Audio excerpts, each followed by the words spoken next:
बहुत ध्यान से सुनना इस टॉपिक को, ये टॉपिक बहुत ज्यादा इंपॉर्टेंट है, राइट।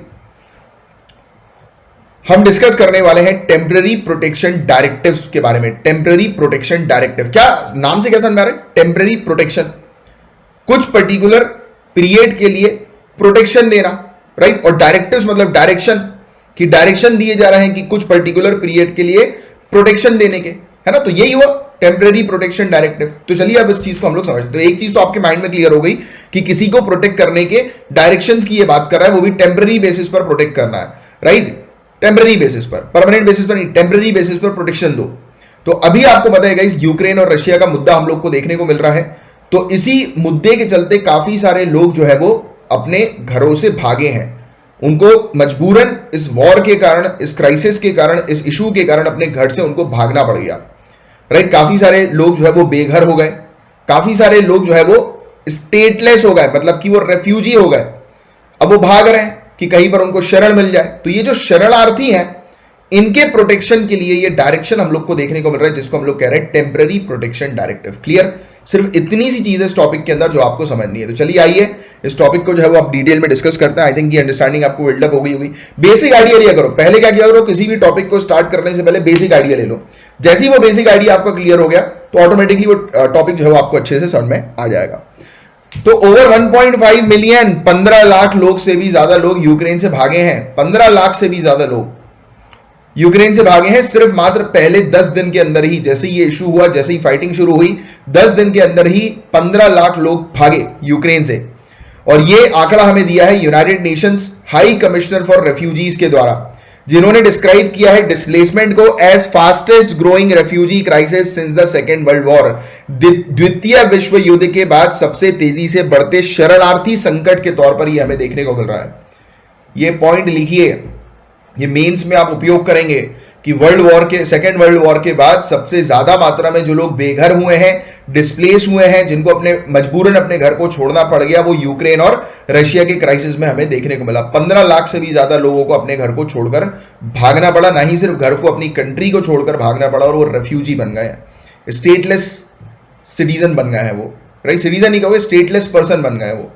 सो यूरोपियन यूनियन की जो मेंबर स्टेट्स हैं उन्होंने 3 मार्च को एक डिसीजन लिया कि वो एक्टिवेट करेंगे यूरोपियन यूनियन के काउंसिल डायरेक्टिव 2001/55/EC, जो कि 2001 का हमें देखने को मिला। अब ये सब चीजें याद रखने की जरूरत नहीं कि रेजोल्यूशन नंबर जो है वो कौन सा है या डायरेक्टिव नंबर जो है वो कौन सा है, वो सब इंपॉर्टेंट नहीं है। इसको जाना जाता है टेम्पररी प्रोटेक्शन डायरेक्टिव के नाम से। तो ये चीज आपको ध्यान में रखनी है। तो यहां पर क्या चीज याद रखनी है, यूरोपियन यूनियन के मेंबर का है ये टेम्पररी प्रोटेक्शन डायरेक्टिव।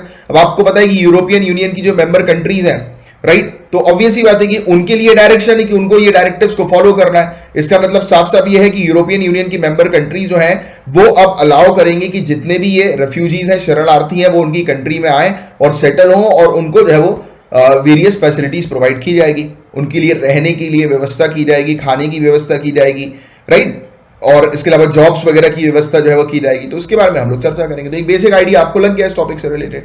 तो जो वॉर हुआ है यूक्रेन के अंदर, इसमें पहली बार ऐसा देखा गया है कि यूरोपियन यूनियन ने लागू किया है टेम्पररी प्रोटेक्शन डायरेक्टिव को। पहली बार इस डायरेक्शन को लागू किया है यूरोपियन यूनियन ने, राइट। और जब से ये साइन हुआ है, राइट, तो उसके बाद से हम लोग को ये चीज देखने को मिली है।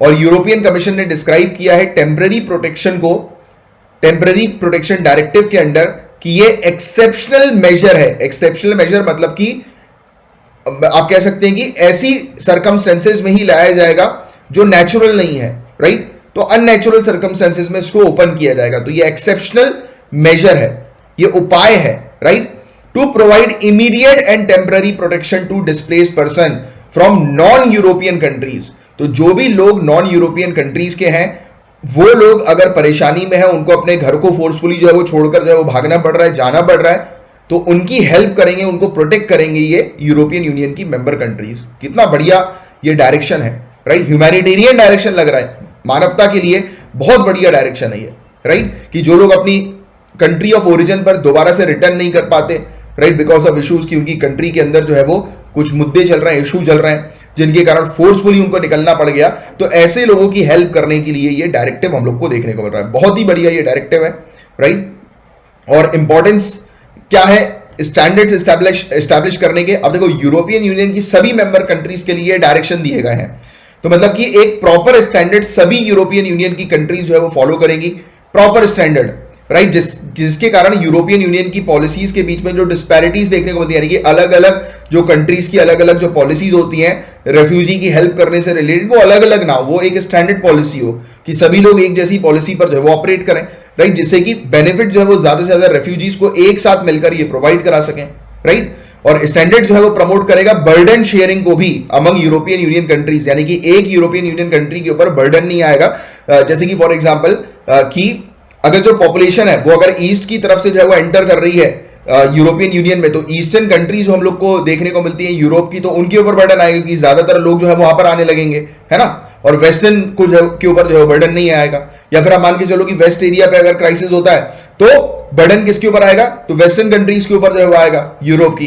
तो इन्होंने एक चीज ये कही कि एक काम करते हैं, हम एक ही जैसी स्टैंडर्ड, एक ही जैसी पॉलिसीज को फॉलो करेंगे जिससे कि किसी एक के ऊपर बर्डन नहीं आएगा। कैसे, जैसे फॉर एग्जांपल अब बर्डन का मतलब फाइनेंशियल बर्डन भी होता है, क्योंकि आपको अगर इतने सारे लोग जो है उनकी व्यवस्था करवानी है तो आपको पैसे लगाने पड़ते हैं, राइट, आपको फाइनेंशियल एड, फाइनेंशियल हेल्प जो है वो करनी पड़ती है, राइट। तो जब आप फाइनेंशियल हेल्प करोगे तो एक कंट्री के ऊपर जो है वो बर्डन नहीं आना चाहिए। तो ये वाली चीज कही गई है, मतलब कुल मिलाकर यूरोपियन यूनियन की मेंबर कंट्री सभी की सभी जो है वो इसमें टारगेट करेंगी, इसमें फोकस करेंगी हेल्प करने के ऊपर, राइट। तो ये चीज यहां पर बताई जा रही है। तो इसलिए एक यूनिफॉर्म स्टैंडर्ड ये लेकर आ रहे हैं इसके तहत कि जिसके थ्रू रेफ्यूजीज को जो है वो हेल्प की जाएगी।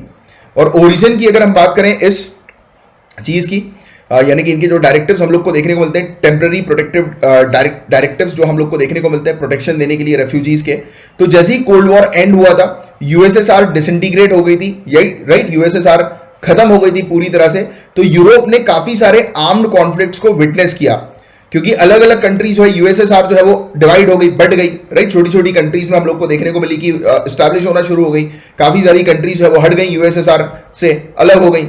तब जब ऐसी चीज चल रही थी, ऐसी एक्टिविटी हो रही थी, तो काफी सारी कंट्रीज के बीच में आर्म्ड कॉन्फ्लिक्ट होना शुरू हुआ। अब ऑब्वियस ही बात है कि जब भी आर्म्ड कॉन्फ्लिक्ट होता है तो उसके चपेट में आते हैं इनोसेंट लोग, आम जनता आती है।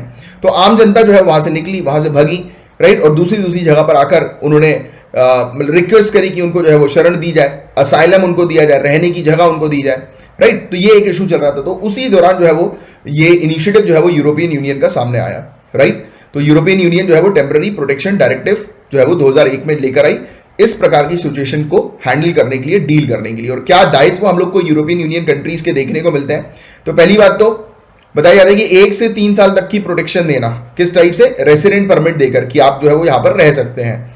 साथ ही साथ जॉब्स उनको ऑफर करना, घर की व्यवस्था करना, सोशल वेलफेयर प्रोवाइड कराना, जैसे कि मेडिकल ट्रीटमेंट करवा देना, खाने की व्यवस्था करवा देना, एजुकेशन माइनर्स को प्रोवाइड करा देना, तो ये सब फैसिलिटी दी जाती है, राइट। फैमिलीज, कई बार जो लोग आते हैं भागते हैं अपने घर बार को छोड़कर, अपने देश को छोड़कर निकलते हैं, तो कई बार उनकी फैमिली बिछड़ जाती है, तो उनकी फैमिली से उनको मिलवाने के लिए वेरियस कदम जो है वो उठवाना, राइट, सर्च करवाना कि उनकी फैमिली के दूसरे मेंबर कहां पर, अगर किसी और कैंप में मिल गए तो कनेक्टिविटी जो है वो बिल्डअप करवाना कि जिससे कि वो अपने फैमिली मेंबर्स के साथ कनेक्ट हो सके, right. Guarantee for access to normal asylum procedure जो होना चाहिए वो बहुत ही सिंपल होना चाहिए असाइलम का, राइट। असाइलम मतलब समझते हो कि कैंप्स वगैरह जो हम लोग को देखने को मिलते हैं, जहां पर रहने की जगह जो है वो दी जाती है, एक एरिया जो होता है जहां पर रेफ्यूजीज को जो है वो रखा जाता है, तो उसमें भी एंटर करने की, उसको भी एक्सेस करने के प्रोसीजर जो होने चाहिए वो बहुत ही नॉर्मल, बहुत ही सिंपल होने चाहिए।